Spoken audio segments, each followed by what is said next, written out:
Olá, estamos começando mais um programa Evidências e, como você sabe, este é um programa em busca de fatos que confirmem a historicidade da Bíblia Sagrada.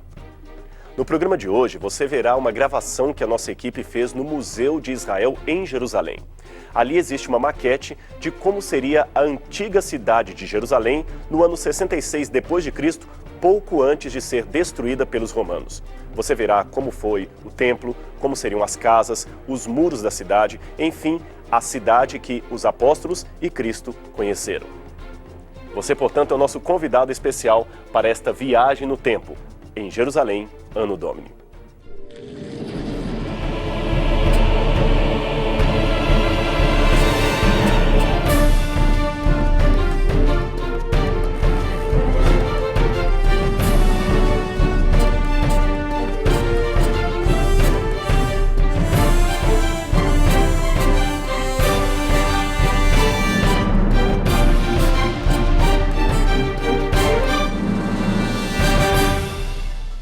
Estamos no Museu de Israel em Jerusalém.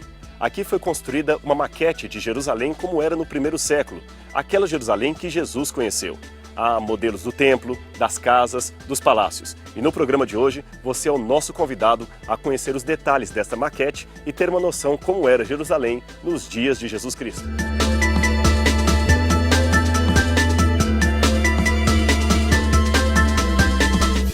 O Museu de Israel é hoje a maior instituição cultural do Estado israelense e um dos mais importantes museus de arqueologia em todo o mundo.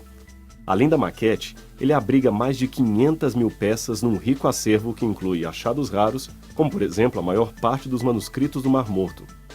Hoje vamos conhecer esta miniatura didática da antiga Jerusalém e ter uma ideia de como foi a cidade pouco antes de ser destruída pelos romanos. A história desta maquete revela o ideal e a dor de um pai ao perder seu filho morto numa batalha militar.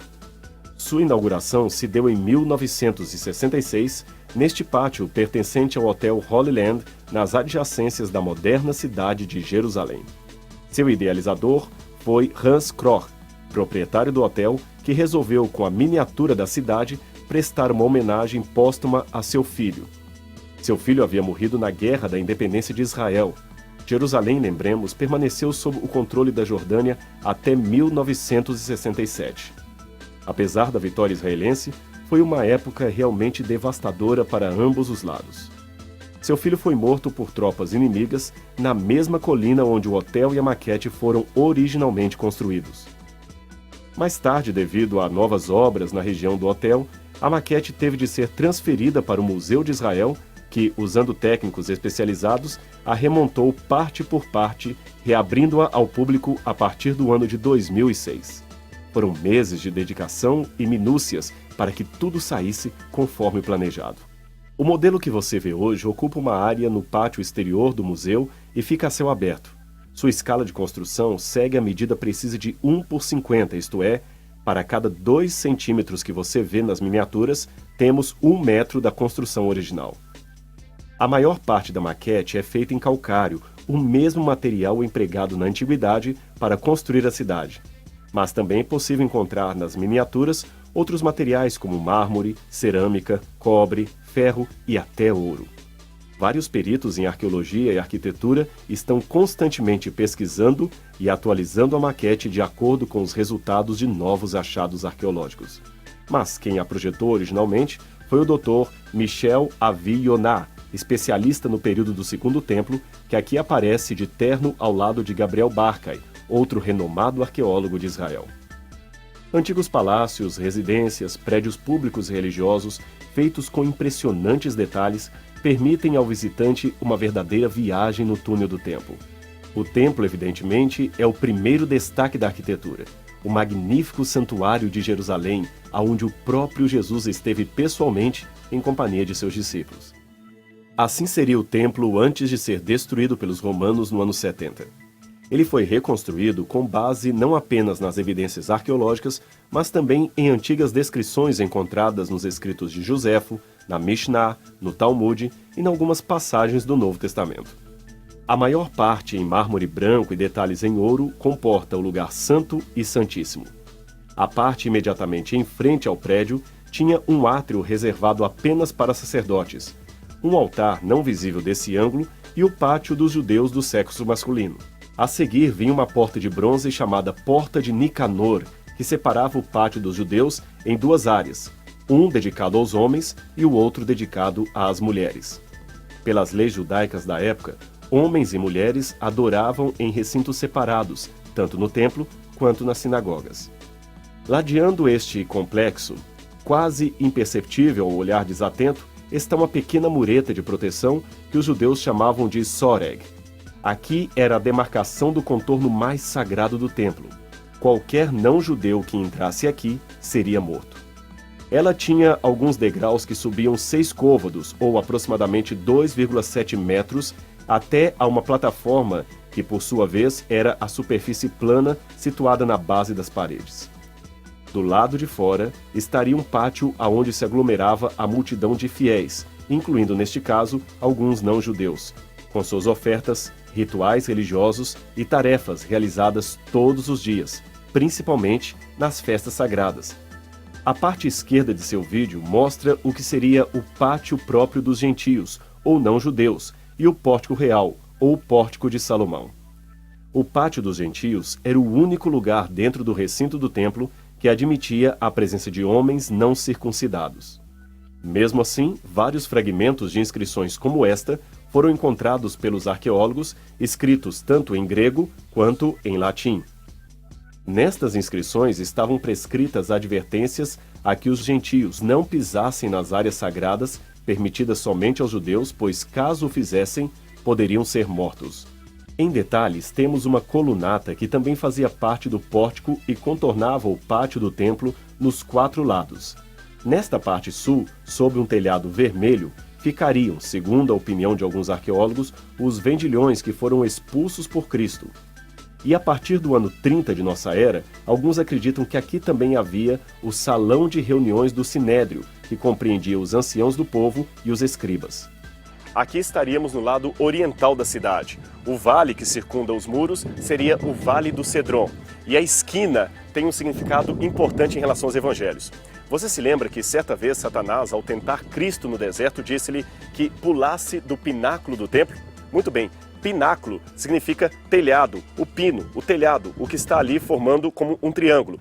O pináculo do templo, ou telhado do templo, seriam, segundo muitos arqueólogos, estas telhas que fazem parte de um teto que seria, na época de Jesus, o local dos vendilhões do templo. Então, realmente, a parte mais alta do santuário, de modo que se Jesus pulasse dali, conforme a sugestão de Satanás, ele cairia aqui embaixo, onde muitas pessoas poderiam vê-lo. Alguns presumem que o pináculo do templo poderia ser também do outro lado, mais próximo à região do lugar santíssimo, de modo que a tentação de Satanás para Jesus seria a de que Jesus estaria no lugar errado, pois ele não era ainda sumo sacerdote, nem era o dia da expiação, então, portanto, estaria no lugar errado, no tempo errado, na hora errada, do modo errado no santuário de Deus. Ou seja, na versão de Satanás, Cristo estaria profanando o templo por ser colocado em cima do telhado do pináculo. Então, a sua sugestão para que Cristo se atirasse, de modo que todos poderiam ver a sua queda e a suposta salvação provida por Deus, era uma tentação muito sutil. Segundo os dados arqueológicos, poderia ser no canto de cá ou no canto de lá que tal episódio teria tido lugar.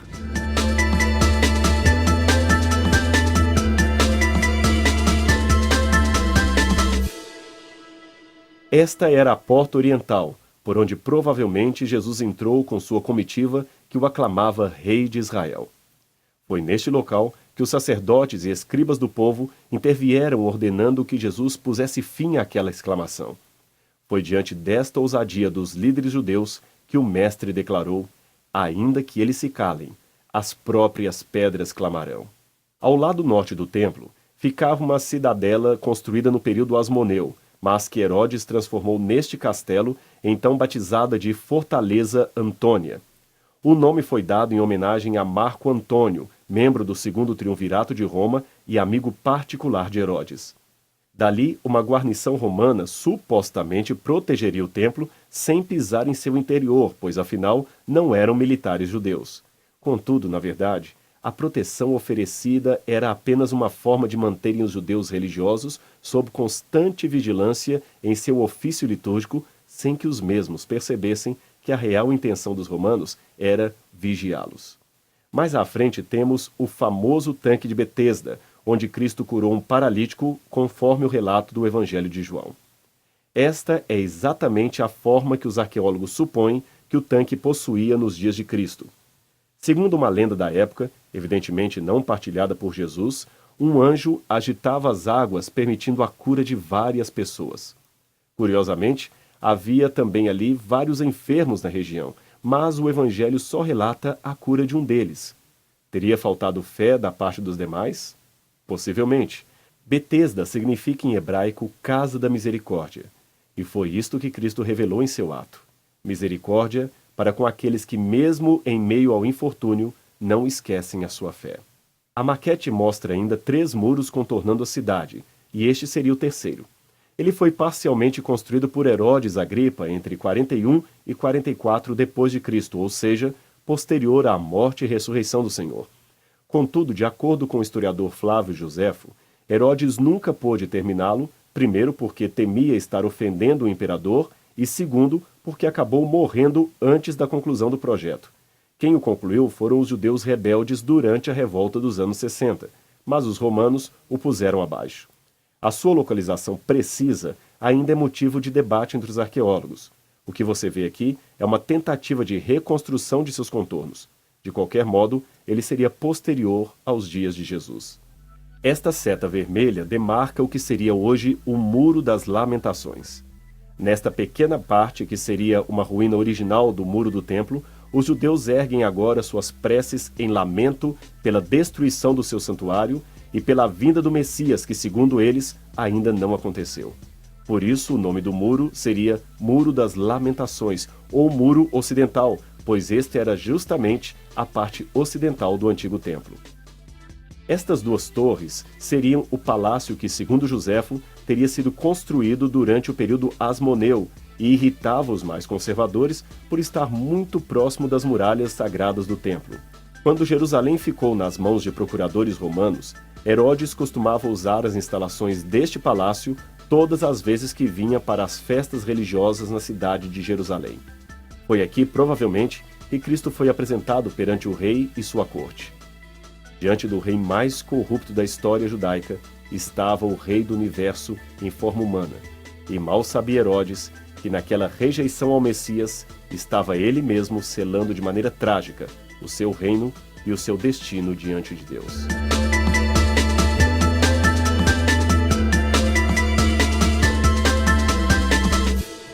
Este lugar aqui marcaria o túmulo de Davi, que, de acordo com 1 Reis 2, verso 10, foi sepultado em Jerusalém. Seu túmulo ainda existia e era conhecido no primeiro século conforme o texto de Atos 2, 26. O local exato não é muito claro do ponto de vista arqueológico.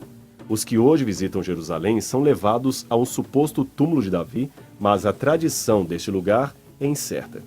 De qualquer modo, esta é uma alternativa aventada pelos historiadores até que novos achados possam lançar luz sobre a localização exata do túmulo. Este seria o palácio que originalmente pertenceria à família dos Herodes, porém, com a morte de Herodes o Grande e o desastroso governo de seu filho Arquelau, seus descendentes não podiam mais governar a Judeia, e, com isso, a cidade de Jerusalém, na época de Cristo, estava sob o controle dos procuradores romanos, que passaram a morar na residência real. Pilatos e sua família também moraram aqui durante o seu governo em Jerusalém. Os parentes de Herodes, ao visitarem a cidade, tinham de ficar no palácio Asmoneu, que mostramos anteriormente. Este é um dos hipotéticos lugares aonde teria ocorrido a crucifixão de Cristo. Hoje, o local, perto da porta de Damasco, abriga um ponto de ônibus, mas parte do terreno foi adquirida por uma fundação europeia e contém um lindo jardim para retiros espirituais, chamado Jardim de Gordon, ou Jardim do Túmulo.